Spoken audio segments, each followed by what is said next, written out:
وَلَقَدْ أَرْسَلْنَا نُوحًا إِلَىٰ قَوْمِهِ فَقَالَ يَا قَوْمِ اعْبُدُوا اللَّهَ مَا لَكُم مِّنْ إِلَٰهٍ غَيْرُهُ pelaksanaan menurut Islam. أَفَلَا تَتَّقُونَ. Pelaksanaan menurut Islam itu Muhammadiyah ikut. Nah, jadi kita simpulkan bahwa Muhammadiyah itu tidak ada ajaran tentang salat, tetapi ajaran Islamlah yang kemudian Muhammadiyah ikut. Nah, jadi keliru tuduhan-tuduhan bahwa mengikuti ajaran Muhammadiyah, mengikuti ajaran Islam. Ya. Sebentar, kalau kita ulang, berdiri kawan, berdiri. Qiyam. Salat itu adalah qiyam, berdiri tegak, berdiri sempurna, nang mana batisnya seperti Pinocchio, ya, diluruskan. Nah, waktu ingat, lurus. Mata pandangan ke tempat sujud. Kemarin kita telah lama belajar dengan ipar kita tentang salat itu adalah yoga.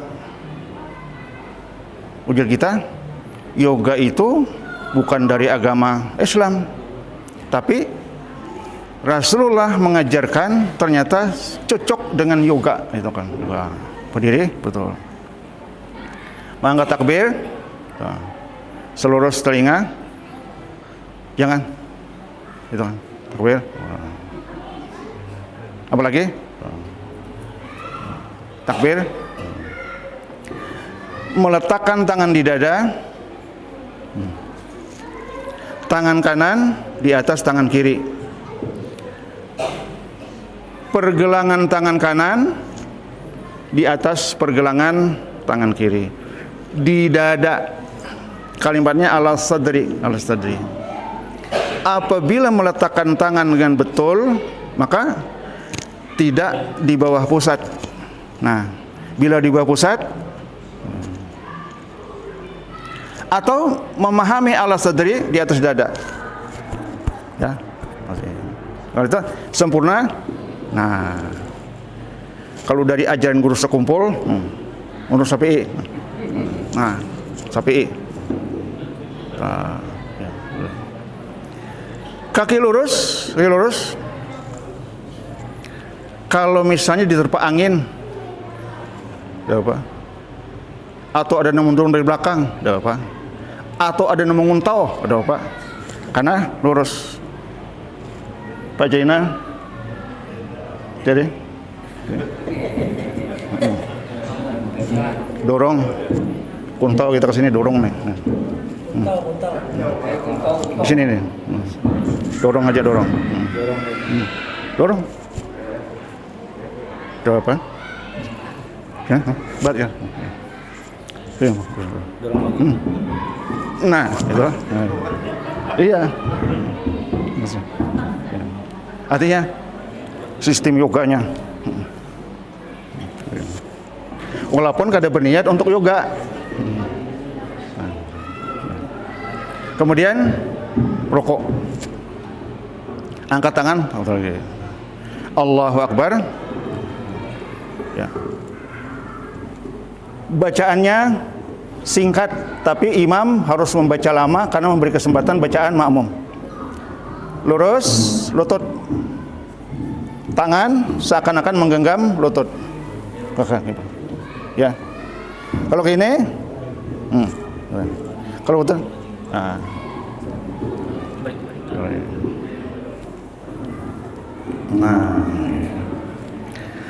kalau tangannya diputar ke depan, ya, baik, atau kiri, baik, terus,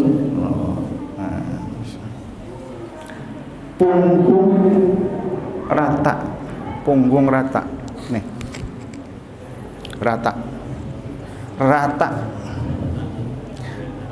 Ukurannya adalah law sabba alaihil ma'u, andai kata ada mangkok kosong ditaruh di belakang, kemudian dituangkan, dilepaslah stakara tetap tidak tumpah, maka sempurnalah sujud rukuk semua. Oh. Nah, baik. Itu tentang fi'liyah rukuk. Waktu pelatihan imam dan khatib kemarin tidak kita kisahkan tentang yoganya, itu kan. Satu yang saya masih tidak bisa adalah duduk akhir. Duduk akhir. Duduk akhir. Duduk.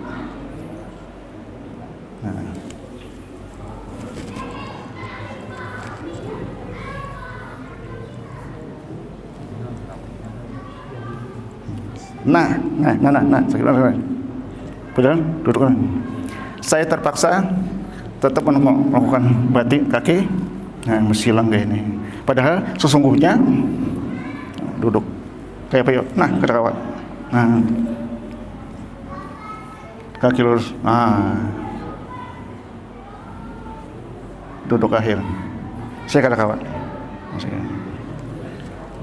Dari ipar saya itu memaksa dilatih terus agar supaya dapat menegakkan kaki waktu duduk akhir itu. Saya sampai sekarang tidak bisa, walaupun salatnya sah, tapi tidak seperti Rasulullah. Jadi kalau begitu dapat kita simpulkan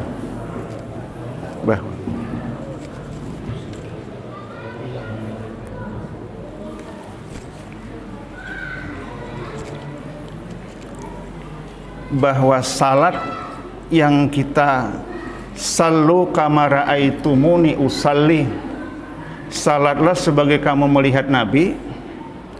Nabi itu meninggal, kemudian diwaris oleh sahabat tabi'in.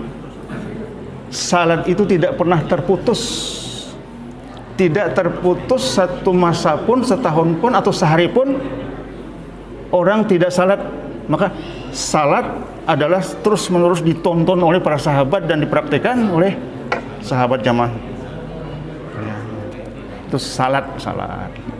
Jadi istilah beliau itu yoga dalam salat, walaupun yoganya tidak ada dalam Islam, tapi begitu praktik salat itu jangan main-main.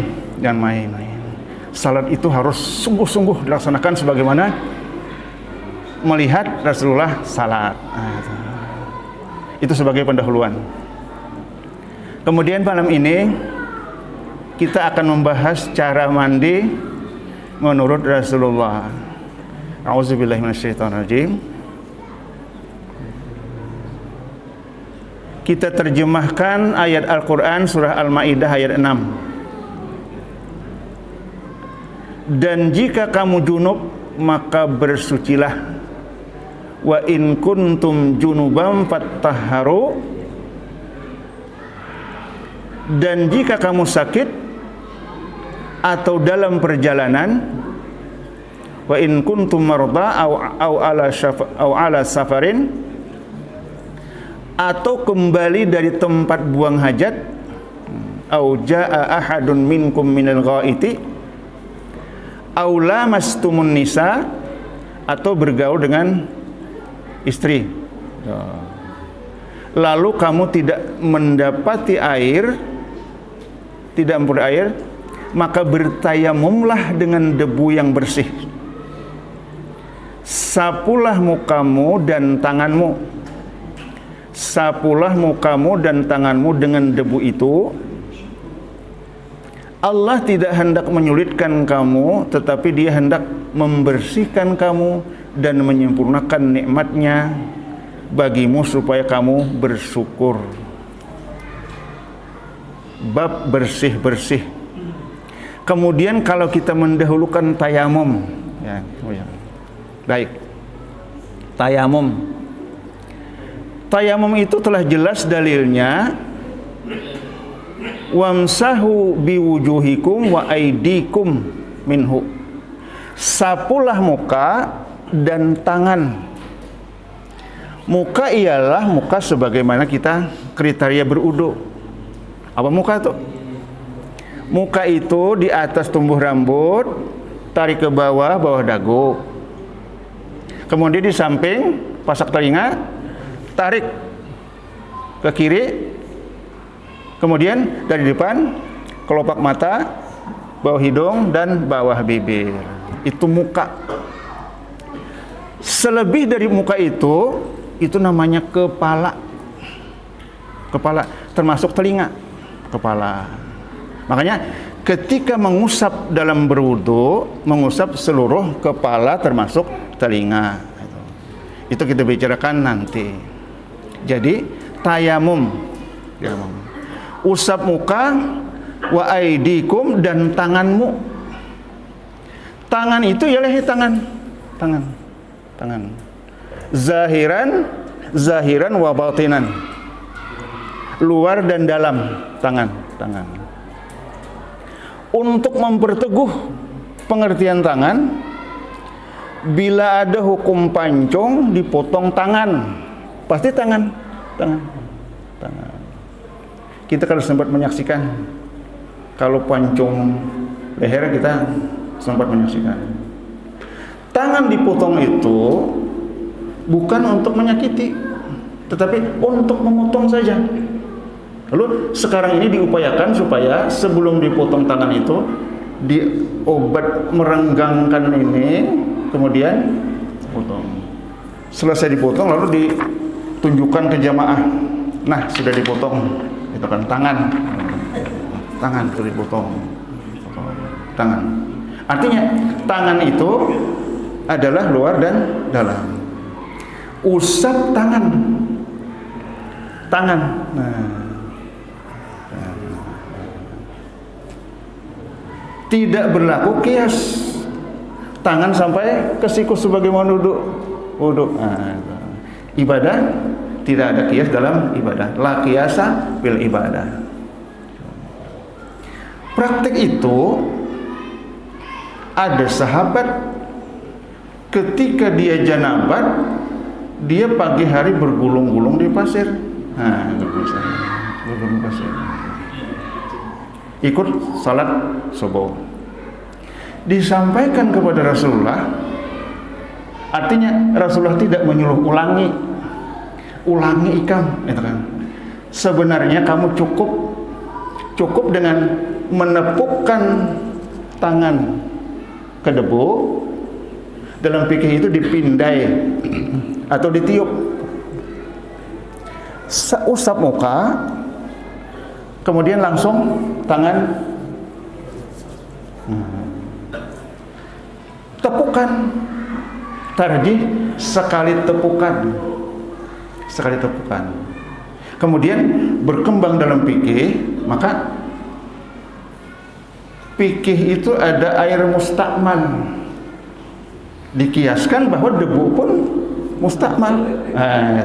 Tepuk sini, usap muka, jangan sini lagi, harus ke lain, mustakmal. Itu kan, sini, baru tangan sampai siku,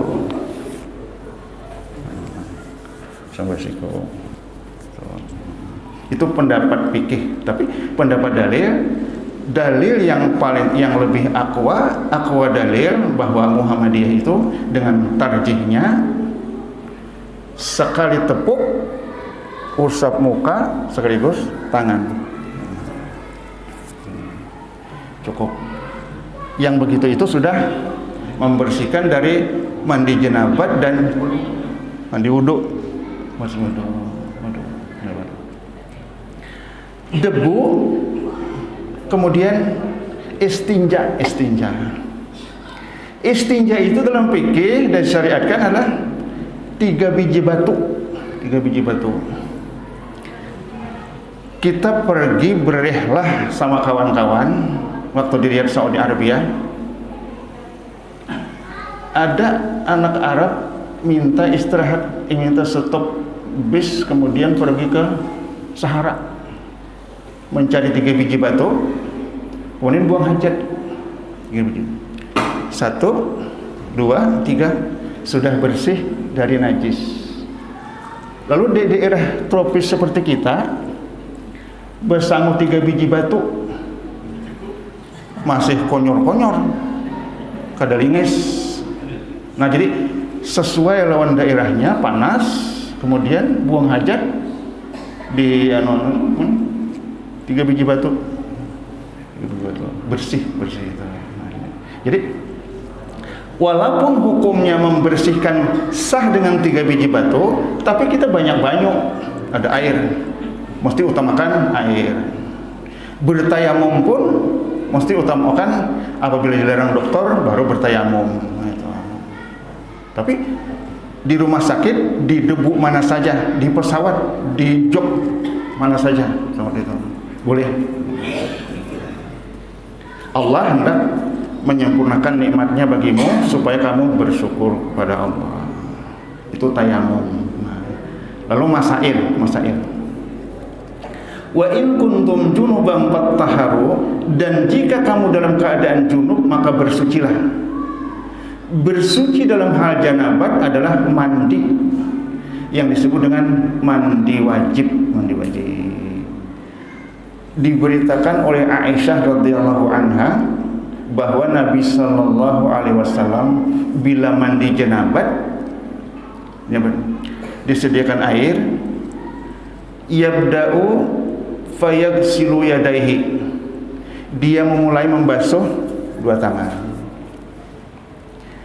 Summa yafrugu biyaminihi ala shimalihi fayaghsilu farjahu, lalu menuangkan dengan air dengan tangan kanannya ke tangan kiri dan mencuci kelaminnya. Fayaghsilu farjahu, mencuci kelaminnya. Summa yatawaddau, kemudian berwudu seperti halnya ketika akan salat. Ini Aisyah berkata rahasia. Aisyah itu menyediakan air untuk Nabi. Ternyata Nabi apa yang dibasuh oleh Nabi? Tangan dahulu, ya. Kemudian membasuh kelamin, ya, kelamin. Setelah bersih lalu berwudu. Kalau begitu berwudu di kamar mandi. Kamar mandi dahulu tuh iya WC, ya, kamar mandi itu. Jadi WC sepiting itu bersih. Kemudian terpercik apapun, yakin bahwa itu bersih. Nabi berwudu menurut Aisyah, ujar Aisyah. Sahabat tahu karena dikisahkan Aisyah. Mandi, basuh tangan, kemudian tuang ke tangan kanan, membasuh tangan, kemudian membasuh kelamin, kemudian berwudu sebagaimana summa ya'khuzul ma'a wa yudkhilu asabi'ahu fi usuli sya'ri, lalu diambilnya air dan dimasukkan jari-jarinya ke pangkal rambutnya di kepala, hatta izara annahu qad istabra'a hafana ala ra'sihi salasa hasyatin, sehingga bila dirasanya air telah membasahi kulit, disapukannya dengan air itu ke kepala, sebanyak 3 kali. Nah, jadi wudu dahulu, kemudian melaksanakan kewajiban, disiramkannya air. Berarti menurut tinjauan kesehatan sekarang harus bagian bawah dulu disiram, sudah kan wudu. Nah, lalu selesai menuangkan air ke kepala, diratakan, menuangkan air ke bagian kanan, diratakan, menuangkan air bagian kiri, diratakan. 3 sudah. Kaki 4, 5, kanan dan kiri. Jadi cukup 5 kali siraman itu sah mandi, wajib mandi junub. Nah, jadi kalau kebetulan kita mempraktikkan itu, gitu, summa afadha ala sa'iri jasadihi, kemudian dituangkannya ke seluruh tubuhnya dengan air itu. Hadis riwayat Bukhari dan Muslim. Nah, jadi sesimpel sesedikit itu Nabi mandi. Mun kita dibawakan seimbir halus, bernyanyi aja nyar, belum mandi. Nah, jadi mandi, tentang mandi Rasulullah. Baik, ini untuk kita ketahui bahwa mandi Rasulullah itu cukup meratakan air ke badan. Kalau mandi wajib, nah istilahnya seperti itu tadi, menuangkan air ke tangan kanan kemudian digosok, lalu membersihkan kelamin yang menyebabkan batal wudu. Lalu imam sudah bersih, Aisyah menyaksikan berudar Rasulullah. Oke. Bisa saja kaki nanti dulu. Kita ikuti hadis berikutnya.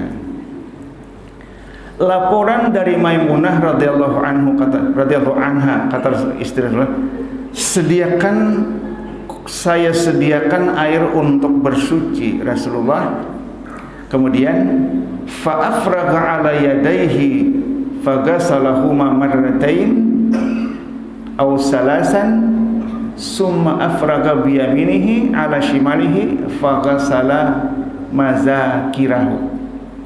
Maka dituangkannya air itu ke kedua tangannya dan dibasuhnya sebanyak 2 atau 3 kali. Setelah itu dituangkannya dengan tangan kanannya kepada tangan kirinya, lalu membasuh bagian kelaminnya. Sama.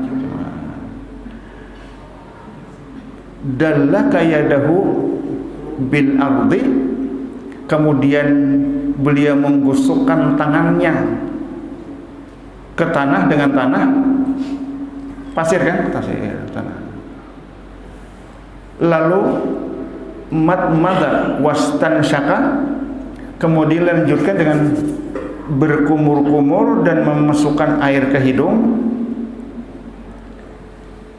Summa ghasala wajahu wa yadayhi, kemudian membasuh wajahnya dan kedua tangannya.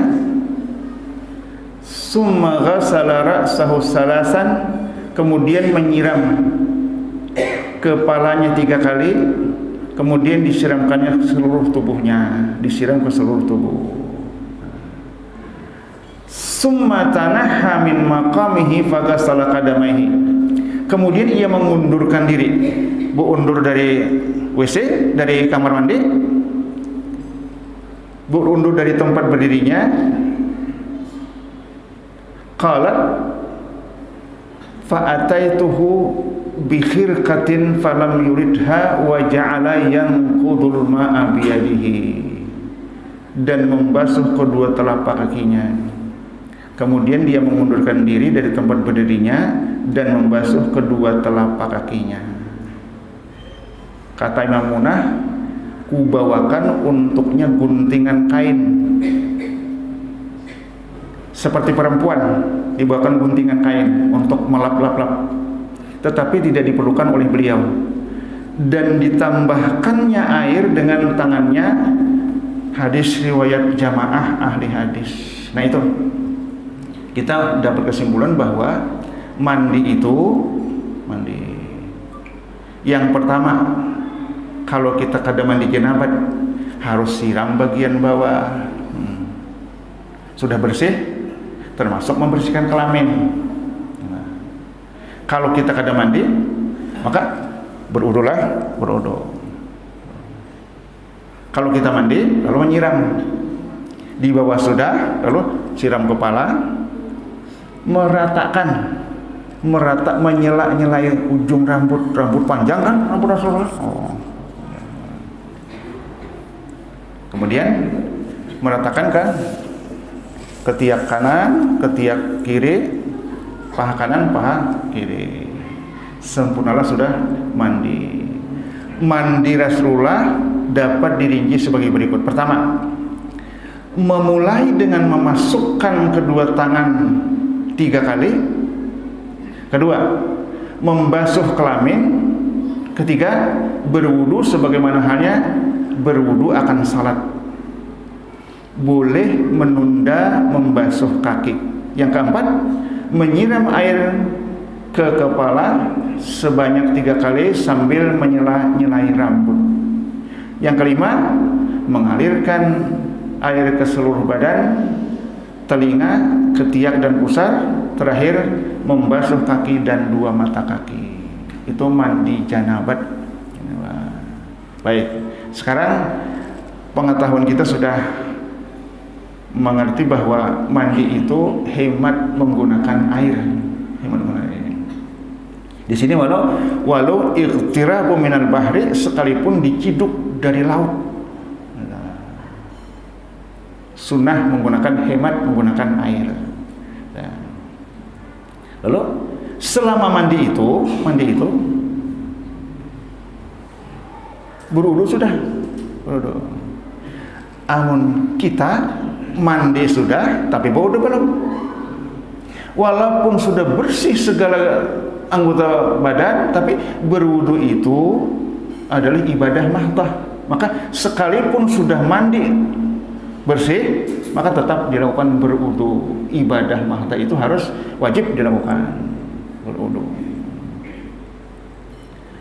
Ingat, karena masalah ini termasuk masalah dalam ibadah, maka wajib diawali dengan niat yang ikhlas karena mematuhi perintah Allah dengan mengikuti Rasulullah.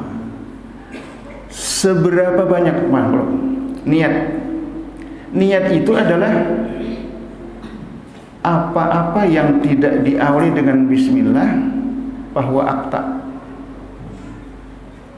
Maka bismillahirrahmanirrahim itu sepertinya wajib kita baca dalam setiap melaksanakan ibadah.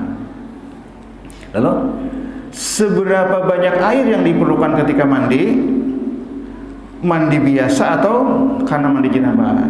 Berdasarkan hadis Anas, kana Nabi sallallahu alaihi wasallam yaghtasilu bis-sa'i ila 5 amdadin wa yatawaddau bil muddi, muttafaq alaih. Nabi sallallahu alaihi wasallam biasa mandi dengan memakai 1 sa' sampai 5 mud. Jadi 1 sa' itu selitar, anggap selitar. 5 mud itu 5 liter air. Dan berwudu dengan 1 mud, berwudu dengan cukup dengan 1 mud seliter air. Cipukan. Banyak kita mandi tuh, seriung halus mandi. Wudu cukup, muttafaq alaih. Kalau gitu di rumah kita suruh anak buah latih pang wudu dengan 1 gitu kan. Keran. So deras-derasnya keran diputar. Dihalusi sedikit. Cukup berwudu untuk berwudu. Setelah itu tutup. Keran di masjid ini wakaf masjid untuk musafir. Itu asal hukumnya musafir. Mandi kan. Tapi kita melakukan kompensasi. Kita mau pakai wudu, ini kita pakai uang anunya. Uang gantinya. Uang pengganti. Hari ini kada, kayaknya isok itu kan. Isok dibanyakin.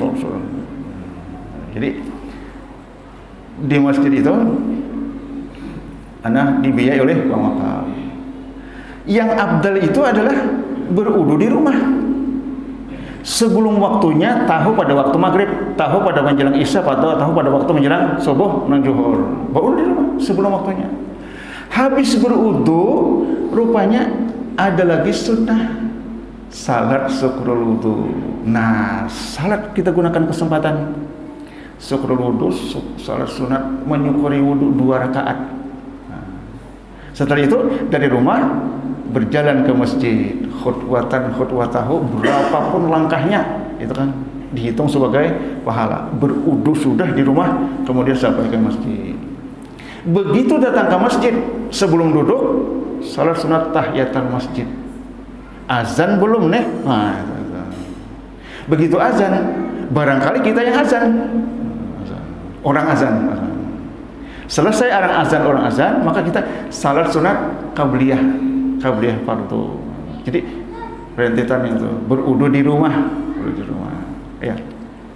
Lalu karena Nabi sallallahu alaihi wasallam biasa mandi dengan memakai 1 sa sampai 5 mud dan berudu dengan 1 mud. Tersebut percakapan seseorang dengan Ibnu Abbas. Berita ini diterima dari Ubaidillah bin Yazid. Kam yakfini minal wudu, berapa cukup air bagiku untuk berwudu? Lalu dijawab oleh Ibnu Abbas, qala mudda, 1 mud. Qala, laki-laki tadi melanjutkan pertanyaan, kam yakfini lil ghusli, berapa cukup air untuk mandi? Qala sa'un, 1 sa. Faqala rajul, maka berkata seseorang yang bertanya kepada Ibnu Abbas, la yakfini, tidak cukup aku dengan berwudu 1 mud, mandi 1 sa, itu kan cukup. Maka berkata Ibnu Abbas, la ummalak, bahasa la ummalak tuh ikam kada kebukuitan bini-bini yang la ummalak. Kad kafa man huwa khairun minka, cukup berudu 1 mud dan mandi 1 sa orang yang lebih mulia dari engkau.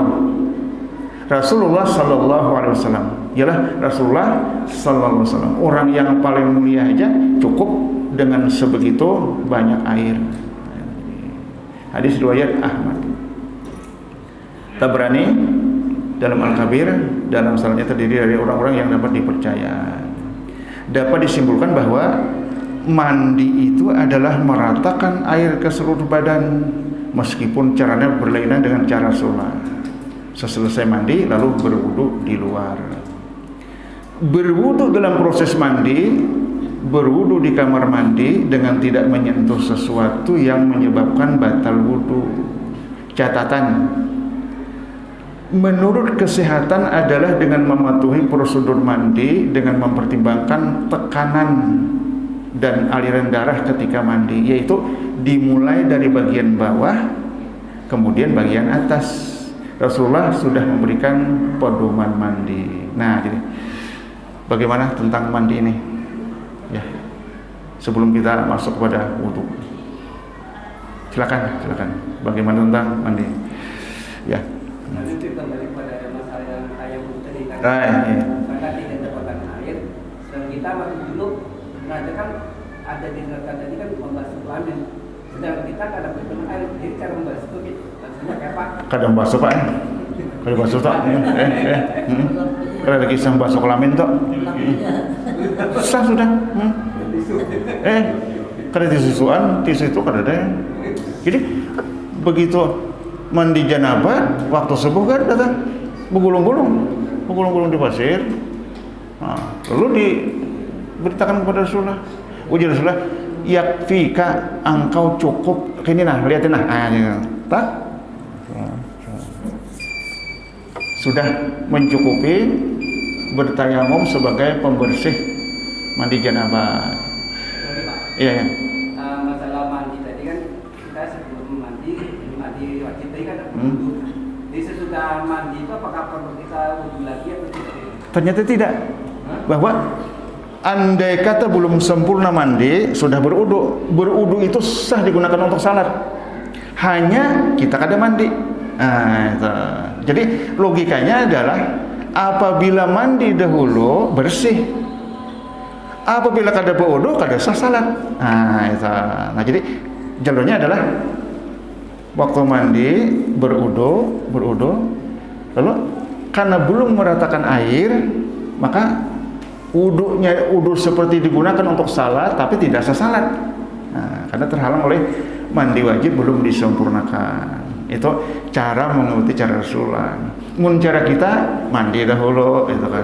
Sudah bersih, hanya wudu. Ya. Pak, kita kan berwudu, tapi ke mandi di pertengahan mandi tadi kita mungkin ada kencing. Batal itu. Amun usia seperti kita ini kita rasakan sudah selesai berwudu, anak kami lagi nah. Nah itu. Buang kan kok. kada terlaksana seperti meniru Rasulullah itu kan. Berarti sudah bersih mandi lalu berwudu kemudian bisa. Karena ada ilatnya kencing, hendak kencing dirasakan ternyata ada kencing sedikit. Nah itu. Maka Rasulullah tidak batal wudunya, kemudian tidak tersentuh segala kelamin dan sebagainya, kemudian mendatangkan air, kemudian membasuh kaki 3 kali, nah, lalu berkering-kering, dikering-keringkan itu mandi. Ada? Ya. Jadi mandi sambil berwudu sambil mandi. Ya. Itu artinya hikayat tentang kronologis bersuci itu seperti itu gitu kan. Waktu air dibawakan oleh istri beliau, air seadanya. Jadi kalau kita ambil itibar mandi itu cukup membasahi badan, rata seluruh badan, itu sah mandi wajib. Nah, yang pertama dibersihkan adalah kelamin, ya, dan tidak tersentuh lagi, maksudnya sah mandi wajib. Itu. Kita tarjih ini sebagaimana di tempat-tempat lain di Banjarmasin itu sebulan sekali itu kan. Tapi karena di sini ada sesuatu yang ya ada ustadz lain ya, kita bersedia untuk 2 bulan sekali gitu kan. Nanti kita lanjutkan dengan berwudu. Cara wudu Nabi Sallallahu Alaihi Wasallam berdasarkan ayat Maidah, surah Al-Maidah ayat 6. Ya. Menurut himpunan putusan tarjih, kita ingat bahwa himpunan putusan tarjih itu adalah mengutip dalil-dalil dari 4 mazhab itu, kemudian dipilih al-aqwa dalil yang terkuat. Jadi bisa saja ini menurut Hanafi, menurut Syafi'i, menurut Maliki, menurut Hambali, tapi tarjih berkesimpulan al-aqwa dalil yang terkuat adalah ini. Nah, jadi menghindari tuduhan-tuduhan bahwa tarjih itu mazhab keempat-kah? Tarjih itu semua mazhab.